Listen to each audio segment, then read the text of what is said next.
Hello everybody, it's your favourite local no BS psychologist here, Psych Chrissy, come to deliver her weekly content to you guys in the Psych Chrissy manner. And guys, I'm actually here to talk about getting out of the fight-flight response.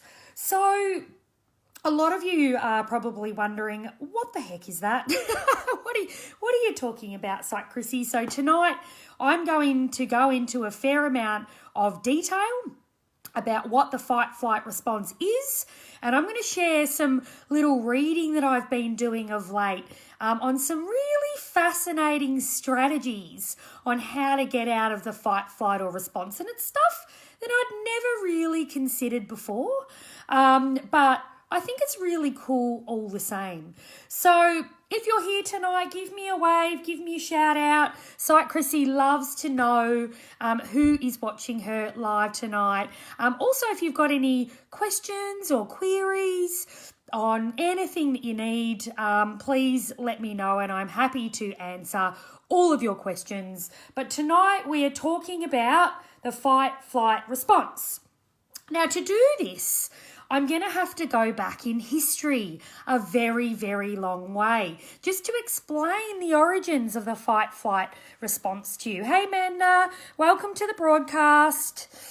Give Psych Chrissy a wave. Give her a share if you want to really get her out there and beaming into everybody's, just what everybody needs in their lounge room at 7 o'clock at night. Is Psych Chrissy talking about the fight-flight response. Anyway, so we're going back in time. We're going back to the Ice Ages. We're going back to the prehistoric humans, I suppose. Do we call them the apes? I don't know. It depends what sort of theory you believe in. But basically, our brains were designed then to respond in a fight, flight, or freeze mode in the face of danger. Now, back in the day, in prehistoric land, what that meant was if a big woolly mammoth come along and the cavemen or the apes or whoever it was had to fight them, this part of their brain got activated and enabled them to preserve life. It enabled them to manage danger or threat to life and actually get out of the situation. Now, very little has changed, guys. I am pleased to a certain degree to announce that that part of our brain still actually works, and that it does alert us, it does activate a fight, flight or freeze mode whenever we perceive there to be an actual danger or a threat to our life. Now, what is wrong with potentially the flight, fight response these days is that there's often no woolly mammoth running around. So unfortunately, if you are somebody that has experienced a lot of stress, overwhelm, anxiety for prolonged periods of time, you are sensing a threat. You are sensing something that's destabilizing you, and your little part of your brain that's responsible for that self-preservation response is being activated. However, like I said, a lot of the time there is no threat to life. There is no absolute 100% danger to life. So it results in us walking around very bloody uncomfortable because nobody's attacking us from a woolly mammoth perspective. We are generally okay. We don't need to run away or fight, but our body has a very, very strong physiological response because what it needed back then to be able to fight, flight, and get away from the threat is it needed a whole lot of adrenaline, a whole lot of cortisol. It needed all of these hormone releases to be able to activate the body into action. Now, unfortunately, when you've got that physiological response, flying off the handle inside of your body and it's not needed, it gets very bloody uncomfortable for the everyday person that might just be going on a bit of a walk to the park, and then for whatever reason, they have a thought, they become really overwhelmed, and the body goes into fight or flight response without there being an actual perceived threat to life. So like I said, we often see this in anxiety disorders. We see this in stress and overwhelm. We see it a lot in burnout. We see it happening a lot when it's not necessarily required to preserve our life. Sometimes it can happen to minor situations or, things that have been building up over a period of time. And as a result, we've got a fair amount of adrenaline, cortisol, and all of those hormones that are needed to activate the body into a strong physiological response. However, we don't have a need really to preserve our bodies and save ourselves from doom because there's no real threat there. Hey Lisa, hey Taz, welcome to the broadcast tonight. Give Psych Chrissy a wave, let her know that you're here. We're talking all about the fight-flight response. So I've just explained what it is, and now I'm going to share some really fascinating insights that I've been listening to over the last couple of weeks of how you get yourself out of this state. So, fight-flight response, a strong physiological reaction in our body to a perceived threat. Hey Fiona. Now, one of the things that our body does in these perceived threat moments is that it won't take in any water, and it definitely does not want any food because it wants the body to be able to flee in a certain situation. So you're not allowed to be carrying any extra baggage, and you've got to be able to move your body very quickly to be able to get out of that high-risk situation. But the problem is in everyday life, we're not really needing that activity. We're not really needing to flee a scene, even though our body is sending off all of these warning signals. So a really interesting way, and I've got to give kudos to a guy by the name of Alex Sharfin, who I've been listening to all of his podcasts. I'm a little bit addicted at the moment, but he talks a lot about individuals being stuck in the fight-flight response. And he said a really cool way of tricking your body out of fight-flight response is actually drinking 2 cups of water really, really quickly. Hey Jess, welcome to the broadcast. And he said basically because normally the body's in fight-flight mode, so if you're in high levels of anxiety, high levels of stress and overwhelm, the body's saying activate, no water, no food, and as you would know, if you're somebody that does generally float around the day like that, you forget to drink water, you probably don't have much of an appetite, you really are battling some of the physiological symptoms of the fight-flight response. Well, what happens when you start consuming water? The body looks around and it goes, excuse me, I thought we were in fight-flight response. Are we not in that mode anymore? Because you're drinking some water, dude. And if I were you and we've got to get away from the big woolly mammoth, then you shouldn't really be drinking water. But if you are, does that mean that the big woolly mammoth is actually not here at all? So taking in the water automatically triggers a digestive process. The digestive process then speaks to all the other hormones and says, all good guys, nothing to see here, we're taking on some water, we're having a little bit to eat, which means that we don't actually need to be in fight-flight response. How cool is that? So one of the strategies that I would like you to try, guys, is that when you're in high levels of stress or overwhelm, go and get 2 cups of water and drink that down really fast so that it tries to activate or counterbalance some of those physiological responses. Having something to eat, having a small snack, or, fighting that, if your appetite's saying, you're not hungry and you don't feel like eating, just trying to force yourself through that anyway. So that's a cool way to get out of fight-flight.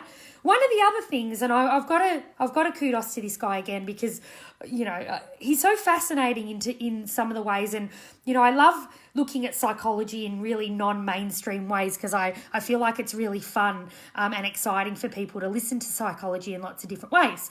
But he has a concept, and I'm sure it's not his concept, he's probably stolen it from somewhere, but called the primal walk. So what this is and I agree, I think this would be very, very helpful to helping people get out of fight-flight response. But the primal walk is first thing in the morning, taking 20 minutes to go out into the environment and go for a walk in total non-stimulation. So you just walk and breathe and engage in sensory experience.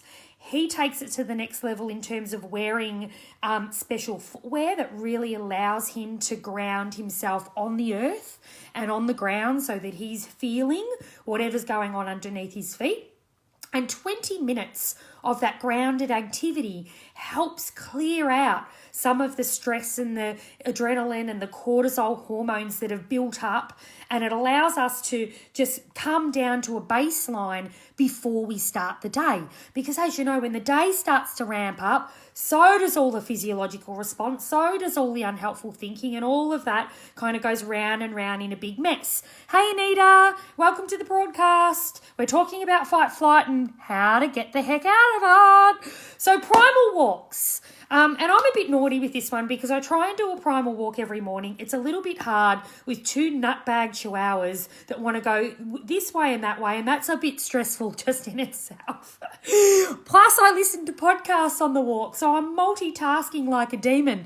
But I think one of the things that I'm going to do moving forward is that I'm going to try and preserve at least 3 of my walks a week to go primal.